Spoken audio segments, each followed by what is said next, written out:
Labas visams.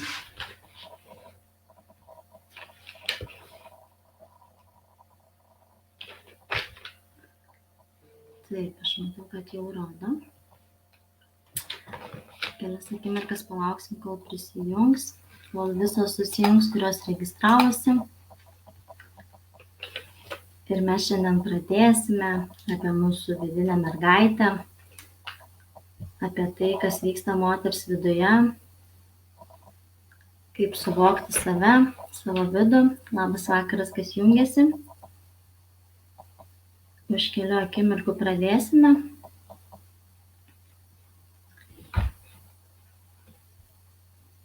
Pasiruoškite šią valandą skirti savo, pabuvimui su savimi, tai labai senai matėmės. Tikriausiai šitoj erdvėj susitikimą laivą dariau prieš tikriausiai mėnesį. Tai man labai smagu susitikti šioje erdvėje su jumis, pabendrauti ir pasidalinti savo žiniomis.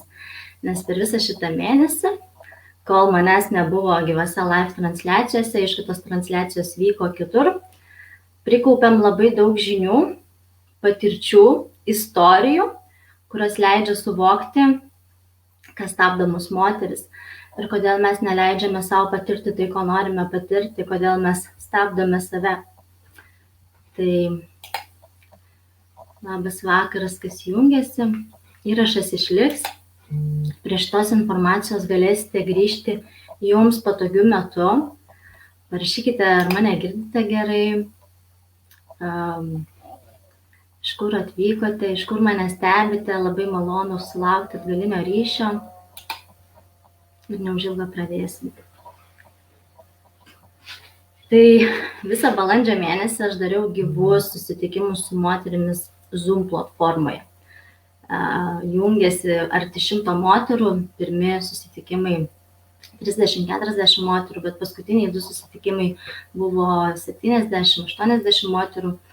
Ir tikrai vyko gilus tokie suvokimai, transformacijos, kuriuose mes pamatėme, kas vyksta moters viduje, kaip vienai man pačiai kartais sunku suvokti, kaip vyksta mano gyvenime ir kartais reikia iš aplinkos, iš išorės kažkokio ar tai patvirtinimo, ar tai pasakymo, kad taip tu darai teisingai. Ir apie tą saugumą, apie tai, ko ieško moteris, apie tai mes šiandien ir pašnekėsime. Taip, tai girdisi? Gerai. Tai, kad neįkvoti jūsų laiko, pradėsime. Pirmiausiai, aš noriu jūsų paprašyti, kad įsikeltumėte savo intenciją, ką noriu sužinoti. Užduokite savo klausimą, ką šiandien aš noriu sužinoti apie save. Nes tai, ką aš kalbu iš savo, iš klienčių, iš moterų patirčių. Ir mes esame visos vienodos, skiriasi tik mūsų vertybės, įsitikinimai, patirtis, pasaulio suvokimas, matymas, bet šiaip viskas vyksta visur apie tą patį. Vadinasi, mano patirtis, kitos moters patirtis gali tarnauti tavo patirčiai. Ir jeigu tu užsiduosi savo klausimą, ką šiandien aš noriu sužinoti apie save, vienareikšmiškai tu gausi atsakymą. Bet tam reikia skirti savo laiką, savo dėmesį, savo koncentruotą energiją. Ir jeigu tu dabar kepi blynus ar tvarkaisi namus, tai geriau eik ir pabaik savo darbus ir kai turėsi laiko sau, su savimi, dėl savęs mylimos, grįžk čia ir rasi savo atsakymus. Nes jeigu aš vienu metu darau daug darbų, atsakymas neateis. Dėl to, kad mano dėmesys yra išmėtytas į daug dalykų. Aš vaikui kažką sakau, aš tvarkausi, aš čia vieną ausim laivą klausau, dar vieną ranką užsirašau, trečia akim žinutę atrašinėju, tai žinokite, taip nevyksta. Tai yra visiškas savęs išmėtymas, išsitaškymas ir kol aš šito nesuvokiau, mane pokyčiai nevyko tokie, kokie pradėjo vykti, kai aš pradėjau koncentruotai skirti savo dėmesį ir energiją į tam tikrą tašką. Tai tiesiog, jeigu mylite save, jeigu gerbėte savo laiką, kito žmogaus laiką, Tai padėkite visus darbus į šoną ir būkite su savimi. Užsirašyti, pasižymėti, kažką galėsite vėliau, atsisukusios laivą, bet dabar galbūt tiesiog įsiklausykite į save, įsiklausykite į kitą žmogų, ką kitas žmogus nori pasakyti ir taip išgirsite save, nes mes per kitą girdime save. Jeigu aš nebūčiau klausiusi žmonių, kurie pasakojo, dalinosi savo istorijomis, savo patirtimis, ir jeigu aš nebūčiau per juos išgirdusi save, savo vidų, ką man sako mano vidus, mano istorija, aš nebūčiau tai, kas dabar esu. Ir aš žinau, kad moteris ieško savęs. Ir jos ieško savęs, nežinau, kosmose, teorijose, tokiuose dalykuose, kur atrodo, kiek ten daug reikia viską suvokti, suprasti, baigti mokslų bakalaurų, kad suvokti, ką aš turiu gyvenime veikti. Bet iš tikrųjų, mes galime grįžti į save, į savo vidų, į savo mažą mergaitę ir ten patirti tai, ko ieškau, ką galvoju, kad galiu nusipirkti, ar vyras man gali ant padėklo atnešti. Tai čia yra iliuzija, kurią labai gražiai mums sukuria socialinis pasaulis. Bet jeigu mes nueiname į savo vidų, kur esu aš, kur yra mano patirtis, mano istorija, ten yra visi atsakymai. Tavo viduje yra tavo talentai, tavo charizma, tavo savirealizacija, tavo meilė savo, pagarba savo, visko, ko tu ieškai išoriai, viskas yra viduje. Tiesiog reikia ten nueiti. O kad ten nueiti, biškai kartais reikia pasikrapštyti, dėl to, kad mes tą prigesinom, užslapinom ir pamiršom. Ir dabar reikia tą prisiminti. Tai ką tu nori prisiminti? Galiu užsirašyti savo klausimą, pasižymėti, ką norėčiau šiandien prisiminti apie save. Ką norėčiau šiandien sužinoti apie save. Pasižiūrėsiu, ar komentarų yra. Aha, gerai. Visos rašot, komentuojat, esat. Gerai, tada einame. Tai pasižymėkite, ką norit sužinoti apie save.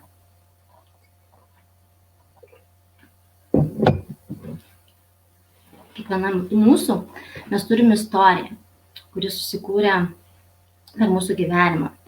Ir vaikystėje mes turėjome įvairiausių patirčių, nuo skausmingų iki džiaugsmingų, nuo liūdesio iki meilės ir panašiai. Visko mes ten esame patyrusios ir tikrai kiekvienos istorija yra unikaliai, ypatinga, transformuojanti ir ten yra visi atsakymai. Ypač kas liečia savirealizaciją, santykį ir meilę savo, viskas yra vaikystėje. Visi tie atsakymai yra tavo vaikystėje. Jeigu tu matei, kad tavo mama savęs nemyli, negerbia, atiduoda save visiems, bet ne sau, tai tu lygiai esi tokia pati, nes tau atrodo, kad tai yra meilė sau. Tau atrodo, kad išdalinti save ir palikti save paskutiniai vietai, tik tai yra tai meilė sau išraiška, nes tik tada mane mylės. Mes taip dažnai save išdalinam pasauliui, vaikams, šeimai, artimiesiems, darbui, viskam, pamirždamos save, neskirdamos laiko savo pasivaikščiojimams, sportui, sveikam poilsiui, mitybai ar tiesiog knygos paskaitimui. Tam mums čia reikia, nežinau, kosmosą nuveikti darbų, kad skirti tam laiko. Bet kai aš pradėjau tą statyti pirmą vietą, save, savo šitus pomėgius, aš pamačiau, kaip aš pradėjau augti, spindėti, skleistis ir suvokiau, kad tai yra meilė savo.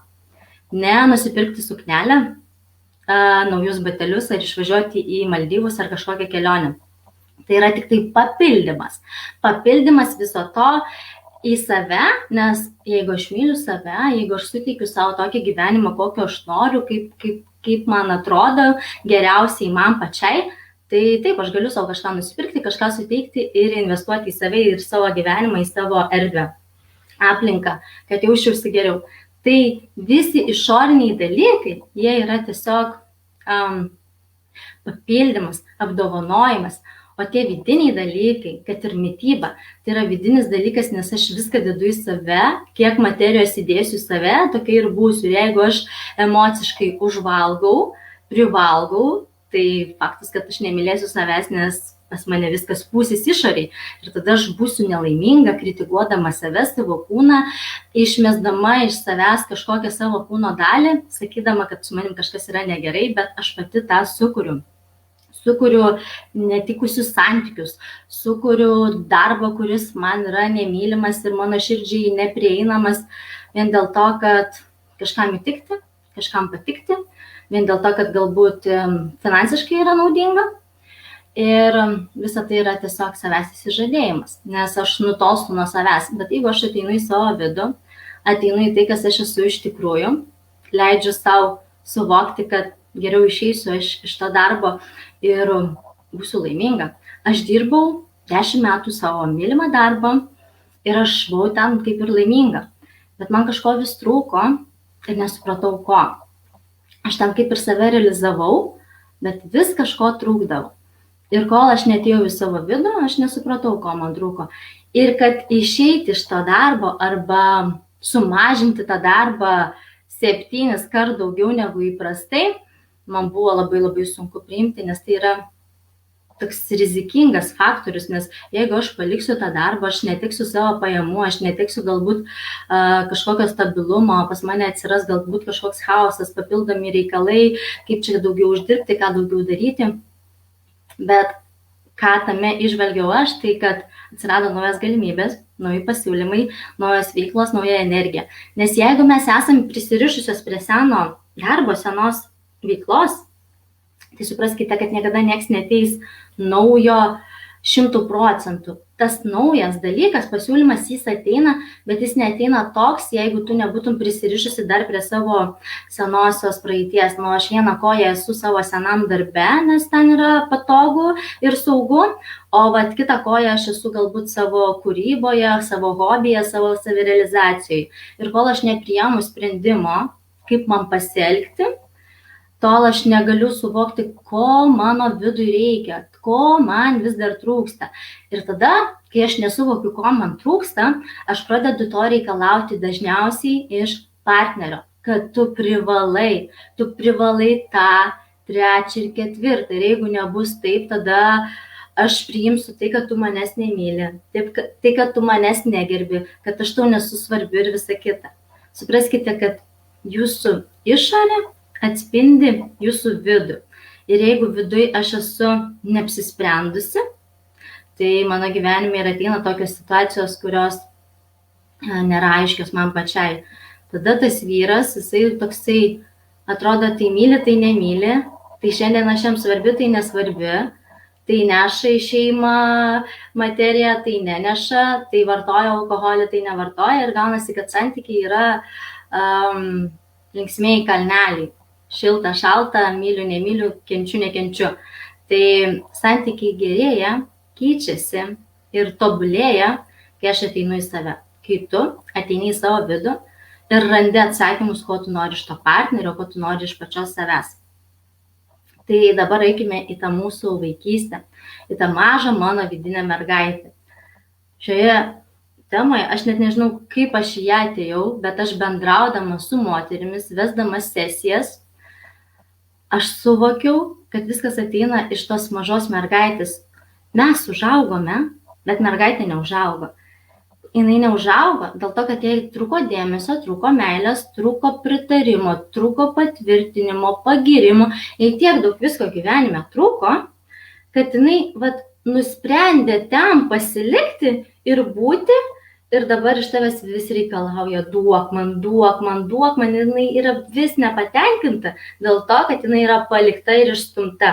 Ir kai moteris grįžta pas savo mažąją vidinę mergaitę, 3, 4, 5, 8 metukų mergaitę, kai ją apkabina, duoda jai švelnumo, meilės, dėmesio ir pritarimo, kad tu esi mylima ir visada buvai mylima, kad tėvai tave pakankamai mylėjo, gal jie nemokėjo tau parodyti savo meilės, savo to saugumo, gal tu nesupratai jų meilės. Aš ilgus metus nesupratau, kad mano mamos meilė yra gaminti maistą, kad jinai vis neša tą maistą, kiša tą maistą, o aš vis pykstu, kiek galima. kol vieną dieną man atėjo suvokimas, kad atnešta uogienė ar išvirti cepelinai ir atnešti, tai nereiškia, kad mane čia tikrina, ar čia vis mane stebi, ar čia vis neduoda man gyvenime ramybės, nugi aš užaugau, o tai yra mamos meilės išraiška. Ir kai mes nesuprantame mamos, tėčio meilės kalbos, mes pykstame. Tai pirmiausiai pagalvok, kokia meilės mamos kalba yra ir kaip mama ar tėtis išreikšdavo meilę tau vaikystėj. Dažnu atveju, einant į kokių 20-30 metų atgal, tėvų meilė buvo transliuojama per tą tokį aprengti, pamaitinti, pavalgdinti, užmigdyti, viskas. Ten nebuvo tokių apkabinimų, švelnių žodžių, pritarimų, meilių tokių paskatinimų, padrasinimų. Ten labai mažai tokių dalykų buvo. Vat kai aš bendrauju su moterimis, kurioms yra 20, 30, 40 metų ir daugiau, visoms trūko to tokio švelnumo, mamos rūpesčio. Rūpesčio ne tai, kad padaryti valgyti ar pamaitinti, bet rūpesčio to, kad dukra, aš palaikau tave ir aš žinau, kad tu eini teisingų kelių. Aš žinau, kad tu sugebėsi, kad tu esi verta viso to, ką tu turi. Va šitų dalykų mums trūko. Ir iš to trūkumo dabar mes norim šlovės, turtų, turtingų vyrų, talentingų vyrų, drąsių vyrų, tų, kurie mums neštų materiją ir kad mes būtume laimingos, nesgi to reikia, dėl to, kad trūkumas tenai vaikystėj. Bet tu gali grįžti tenai, užsipildyti savo mentalą, savo pasąmonę, savo dabartinių sąmoningų protų ir visą tai ištaisyti. Tai tikrai įmanoma, nes man tai pavyko ir mano klientam tai pavyksta daryti. Tai reikalauja darbo, tikrai reikalauja darbo ir pastangų. Tai neįvyksta per savaitę, per mėnesį ir per 2 mėnesius. Jeigu jums kažkas pasako, kad va čia dabar po šitų mokymų, seminaro ar knygos tavo gyvenimas pasikeis, tai yra bullshitas kažkoks, nes tai yra tiesiog 3 dienų pokytis. 3-4 dienos savaitę, taip, tu jausiesi laiminga, patenkinta, bet praeis 3-4 savaitės ir vėl tas pats. Kodėl tas pats? Nes mes tiesiog į savo vidų neįnešam to atsakymo, tos tiesos. Tavo vidinė mergaitė, jinai nesupranta tiesos. Kodėl jinai nesupranta? Nes vaikystėje tėvai nepaaiškino, pasaulis neišaiškino, kaip viskas turi būti ir tu užaugusi dabar viską supranti. Ateina protinga moteris, jinai sako, aš turiu tiek žinių, aš tiek daug visko moku ir suvokiu, bet aš jų nemoku panaudoti. Dėl to, kad ta vidinė mergaitė, jinai yra ant tiek užsispyrusi ir užsigniaužusi savyje, kad jinai geriau sakys, ne, man to nereikia, aš esu laiminga, man viskas yra gerai, atsikabinkit jūs nuo manęs ir nieko jai nereikia.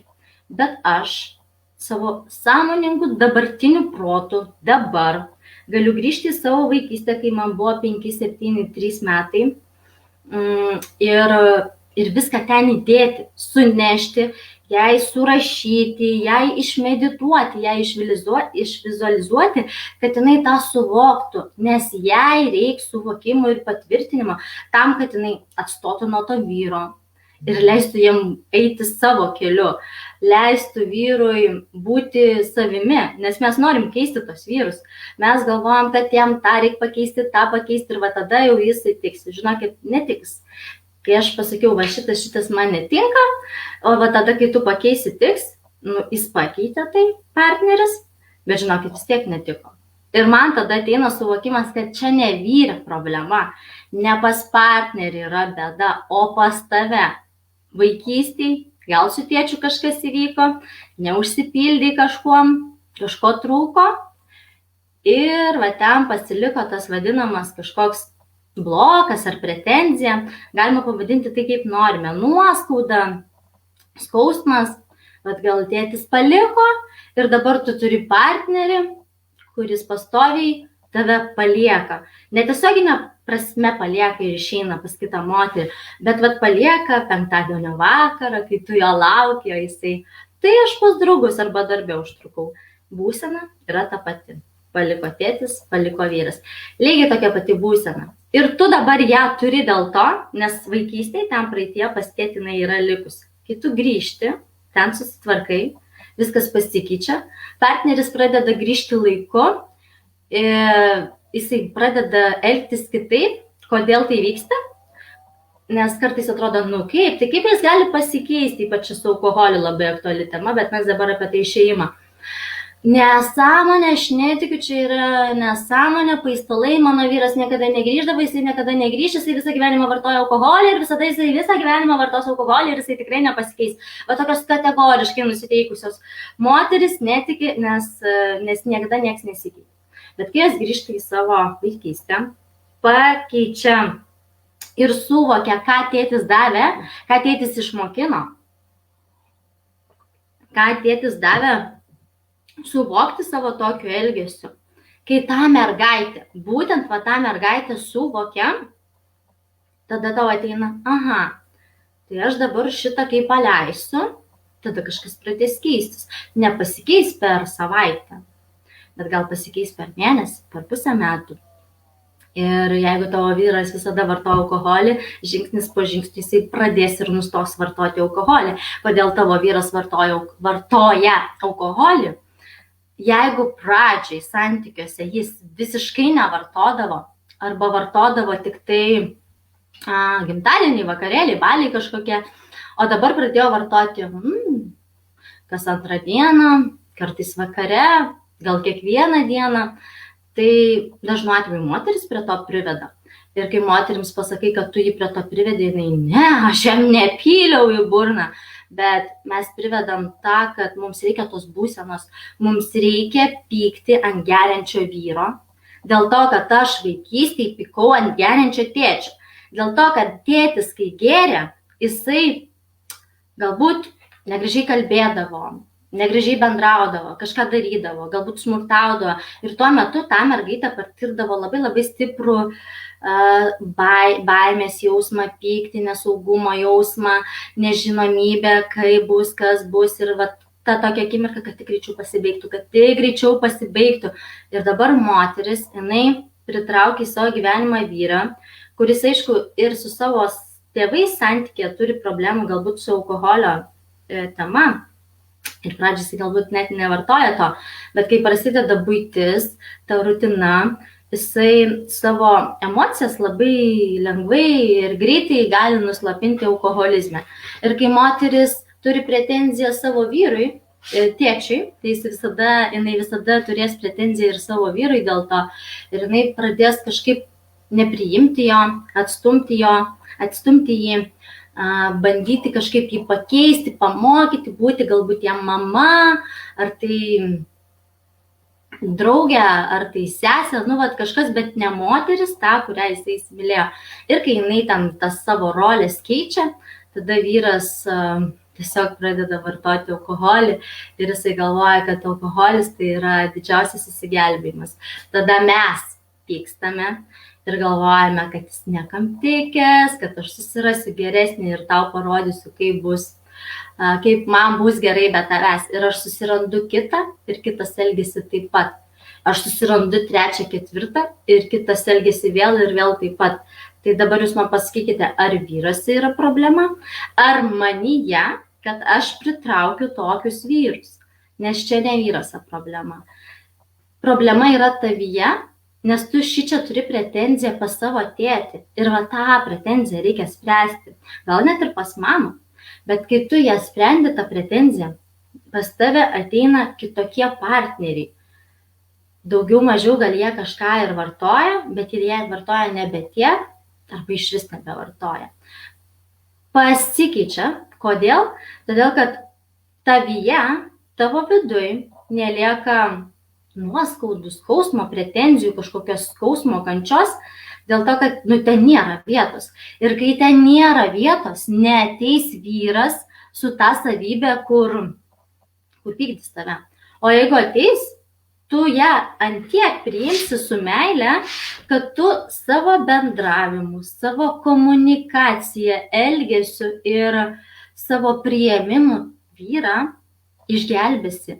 Tu jam padėsi, bet padėsi ne kaip mama, motina Teresė ar ten kažkas, bet padėsi kaip moteris, kuri pamilo vyrą su yda ir dabar savo skleidžiamą meilę, moteriškumo, priėmimo už tai, kad tu toks esi, aš tau padėsiu. Padėsiu dėl to, kad aš žinau tavo skausmą ir pažįstu tavo kančią. Ir aš žinau, kaip tau stipriai skauda. Mes šito dažnai nesuprantam ir kritikuojam, kad čia jisai blogai kažką daro. Kiekvienas žmogus, kuris vartoja alkoholį, iš tikrųjų jis tą daro tam, kad užgesinti kančią, labai labai didelę kančią. Kai aš kalbu tiek su moterimis, tiek su vyrais, tikrai kalbėjau, kurie vartojo, tai jie slopindavo tiesiog tą tokią, jiems skauda. Jie nebežino, ką daryti, kaip daryti, bet geriau paimsiu, nusigersiu. Arba yra dar vienas kitas būdas, variantas, kai žmogus save realizuoja, galbūt dirba aukštas pareigas, bet jis ne 100% save realizuoja, jis galbūt realizuoja save labiau iš tos man iš tos tokios ego pusės, ne tai, kad duoti pasauliui vertės, ir užsipildyti save džiaugsmu, bet dažnai žmonės susipildo save tokiu gobšiškumu gal. Ir tada, kad tą užgesinti, reikia atsipalaidavimo, kažkokios ramybės ir tada labai gerai padeda alkoholis. Tai yra variantų daug, ne vienas ir ne du, bet aš čia paminėsiu kelis. Tai va ta vidinė mergaitė. Aš pasižiūrėsiu komentarą čia, rašot. Okay.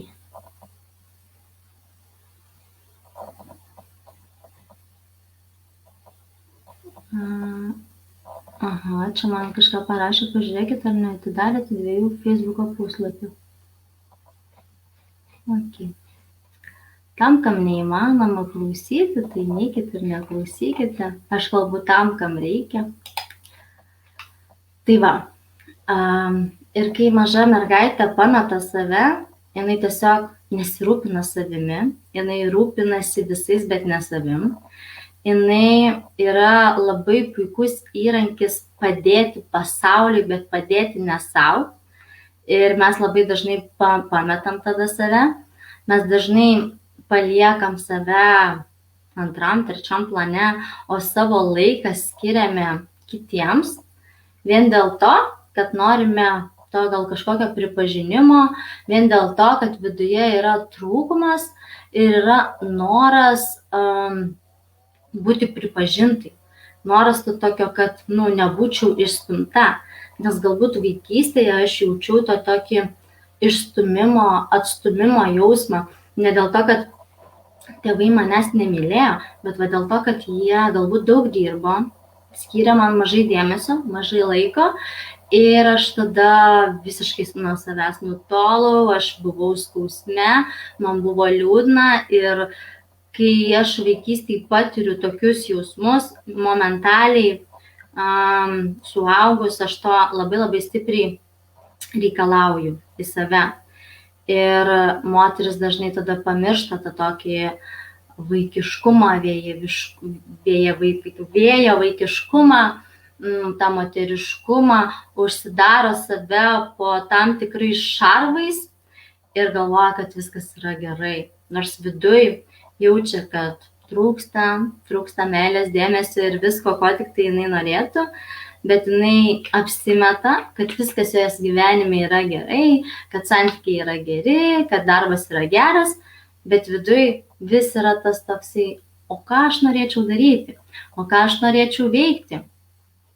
Ir dažnai moteris atrodo kaip ir susikūrė gyvenimą, kokio jos norėtų, bet ateina ir sako, nežinau, ko iš tikrųjų noriu. Atrodo, šeimą turiu, verslą turiu, namą turiu, viską turiu, bet trūksta kažko.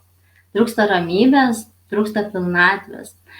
Ir jeigu trūksta ramybės, pilnatvės, tai dažniausiai mes ją pametam vaikystėj, pas mamą, kai mums jos labiausiai galbūt reikėjo, bet galbūt mama daug dirbo ir neskiria man tos meilės. Tai jeigu mes grįžtame ten, įsisprendžiame tai, viskas pasikeičia.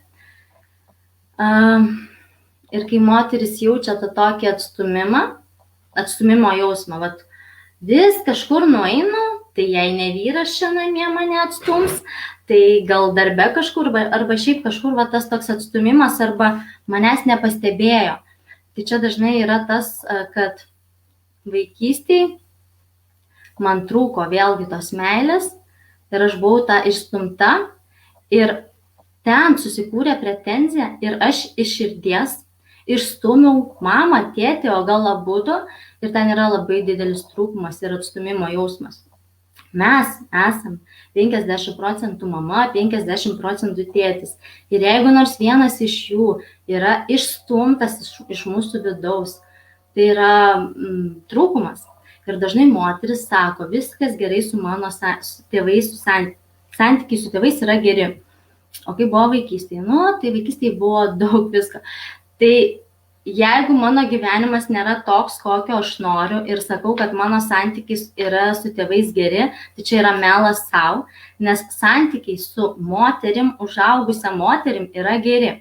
Bet santykis su maža mergaitė ir su tėvais yra blogi. Dėl to, kad ta mergaitė, jinai ten tiek daug prisikūrė, o tėvai ten tiesiog nepaaiškindavo. Ir va tai prisikūrusiai mergaitai, kai jinai ten savo prisifantazavo ir prisigalvojo, reikia nueiti ir pasakyti tiesą. Kaip nueiti pas tą mergaitę? Nueiti per rašymus, nueiti per meditacijas, nueiti per transformacijas, nueiti per tam tikras gilias praktikas, kurios mus nuveda tenai. Ir iki jos dasikapstyti, tikrai įmanoma. Aš turėjau vieną klientę, kuri buvo, kaip šarvas, ten nerasi nei mergaitės, nei moters, sėdi vyriška moteris ir ne, viskas su manim gerai. Ir gal po kokių 2 mėnesių man pavyko dasikapstyti iki jos tos mergaitės, jin pradėjo verkti, jin pradėjo dėkoti, jinai suprato, kad jinai turi savyje ją. Tai kiekviena mes savyje ją turim. Ir yra vienas geras pratimas, kur labai mano klientėm padeda. Tai mūsų viduje yra užslopinta vidinė ta mergaitė. Tai dabar tiesiog pasidalinsiu su jumis pratimu vienu, čia labai lengvas. Tai tiesiog užsirašykite savo 50 žalų, ko aš netenku ir prarandu, neturėdama savo vidinės mergaitės, ją išstumdama. Manyje nėra jos. Vaikystėje yra skausmas kažkas, ir aš tą išstumiu iš savęs. Tai kokios yra žalos man, ką aš prarandu, ko aš netenku, ko aš nematau savo gyvenime. Kodėl pas mane yra taip ir ne kitaip, kodėl aš negaliu pamatyti apie save daugiau tiesos, kodėl aš negaliu būti drąsesnė, kodėl aš negaliu pasiryžti, išdrįsti, kodėl aš negaliu uždirbti tam tikros norimos pinigų sumos, kodėl aš negaliu turėti darnių, gražių, harmoningų santykių. Viską prarandi dėl to, nes ta mergaitė yra išstumta. Ir kol moteris neranda balanso tarp savo mergaitės ir tarp savo moters, jinai dažnai save mėtų ir yra nelaiminga. Tai tiesiog sugrįžkime savo mergaitę ir ateikime savo vidų. Ir aš su savo klientėm, su savo moteriam daug dirbau ir man tiesiog, aš pamačiau, kad nebespėjau visko daryti viens ant vieno ir mes tiesiog įkūrėm moterų bendruomenę Mastermindą. Ir kiekvieną savaitę, vieną kartą į savaitę, tai vyksta antradieniais 7 vakare Lietuvos laiku, vyksta mūsų gyvi susitikimai, kuriuose mes ir transformuojame save. Transformuojame tai, ką norime turėti, tai, ką norime patirti ir tenai vyksta labai gražus dalykai.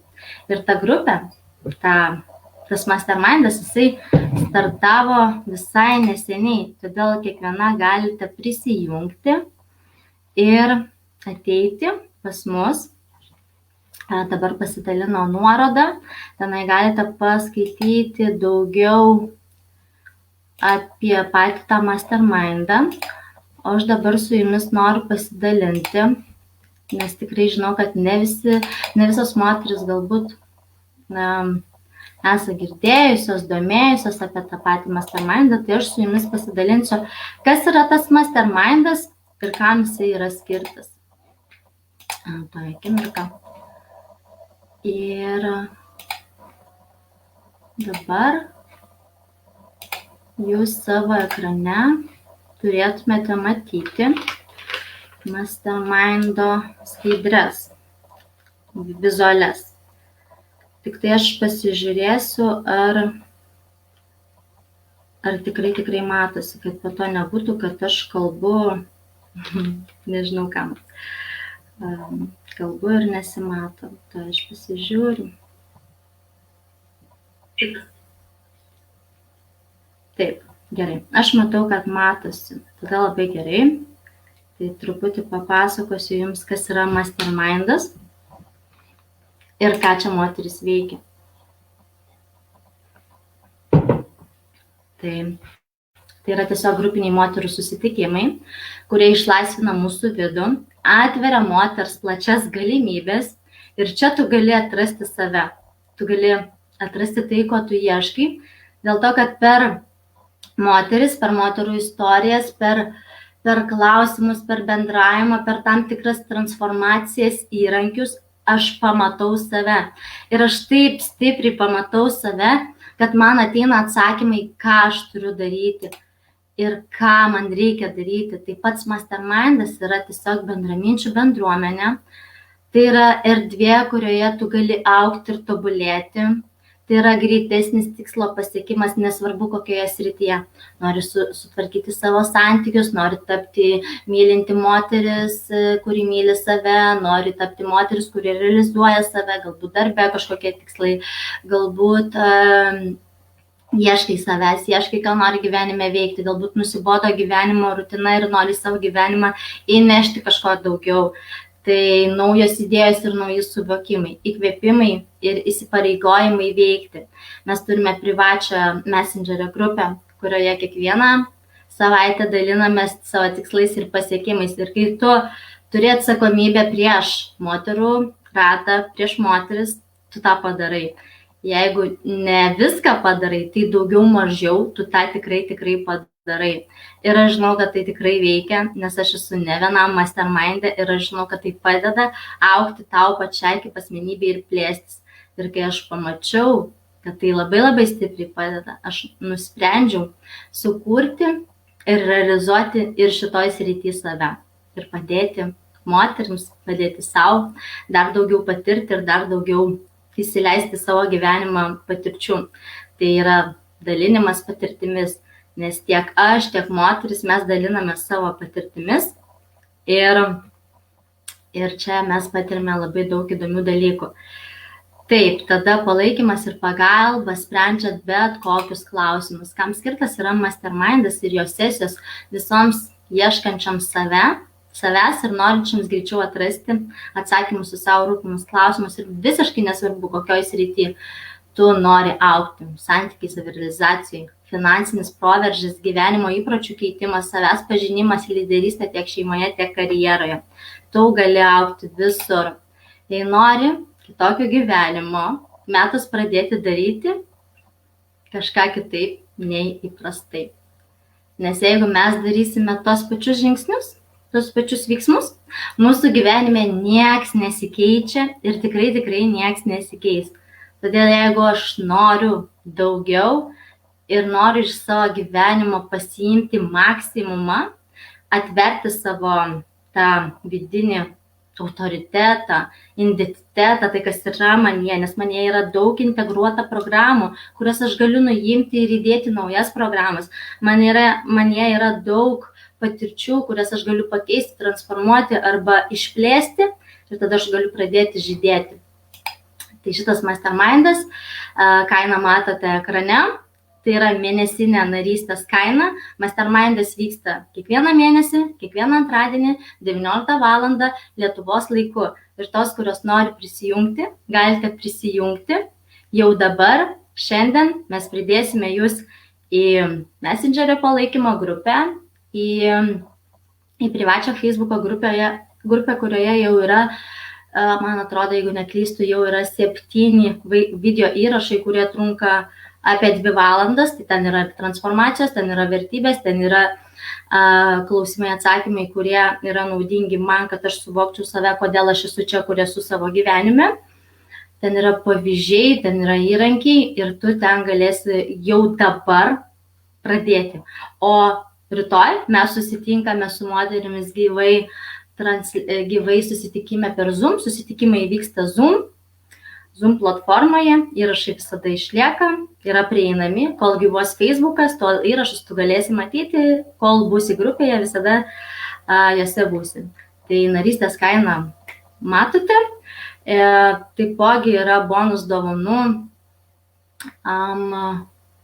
asmeninė coachingo sesija su manimi vienkartinė. Tai įsigijus dabar gaunate vieną sesiją, kurią galite išnaudoti šį mėnesį, mėnesio gale, ar kitą mėnesį, ar dar kitą mėnesį. Tiesiog tą sesiją galite panaudoti tada, kada jums atrodo, kad reikia jos labiausiai. Ir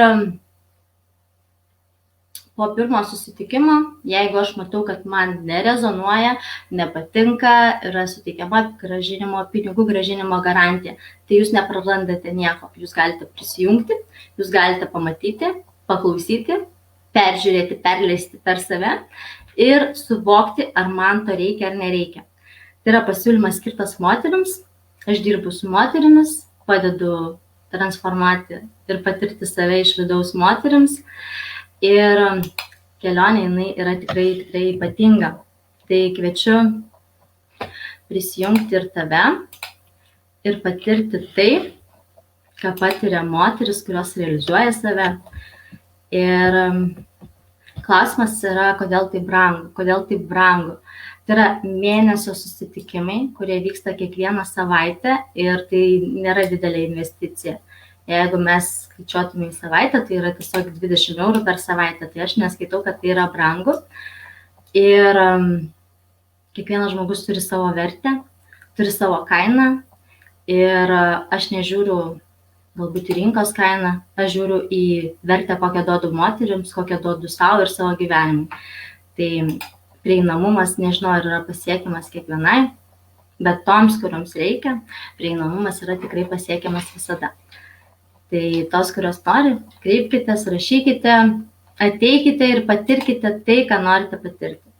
Nes aš žinau ir matau, kaip keičiasi moteris, aš matau, kaip moteris leidžia savo patirti ir tai yra ne mėnesio ir ne 2 mėnesių projektas, tai yra metų, 2, 3, gal 4 ir gal net ir daugiau metų projektas, kuriame mes kiekvieną savaitę susitinkame, dirbame ir tobulėjame. Tai nėra kursas, tai yra moterų bendruomenė, tai yra vieta, kurioje tu gali augti ir tobulėti. Ir šiandien kilo mintis, net ne šiandien, prieš kelias gal savaitės, kad kiekvieną pirmadienį 6 valandą aš darysiu laivus, temas paskelbsiu savaitės eigoje, tai kitą pirmadienį 18 valandą, kaip ir šiandien, vyks taipogi tiesioginė live transliacija šitoje Facebooko platformoje, tai tikrai turėsite žinių, informacijos, kuri yra prieinama ir nemokamai. O tos, kurios nori tobulėti ir patirti daugiau, turėti palaikymą, turėti galbūt naujų draugių, naujų patirčių, naujų suvokimų ir erdvę, kurioje galiu būti priimta, kurioje galiu būti suprasta, kviečiu prisijungti ir tave. Ir šiandien savo live transliaciją aš jau baigiu ir kviečiu jungtis tas, kurioms to reikia. Ačiū, kad klausėte, kad skirite savo laiką, savo energiją. Aš tikiuosi, kad jūs pamatėte save, įžvelgėte save, radote kažkokį atsakymą, nes savo energiją, laiką skiriau tam, kad bent jau kažkam pasitarnauti. Bent jau kažkam atnešti atsakymą apie save. Ir žinokit, atsakymai vat yra čia, panosim, mano gyvenime. Man nereikia važiuoti į kažkokias Malaizijas, Balius, Tailandus, kad surasti atsakymą, ką turiu suvokti. Man nereikia milijonų, kad gauti žinias, kurios man leis kažką suvokti. Viskas yra viduje. Tai ačiū, kad klausėt. Geros dienos, kažkam gal vakaro. Iki.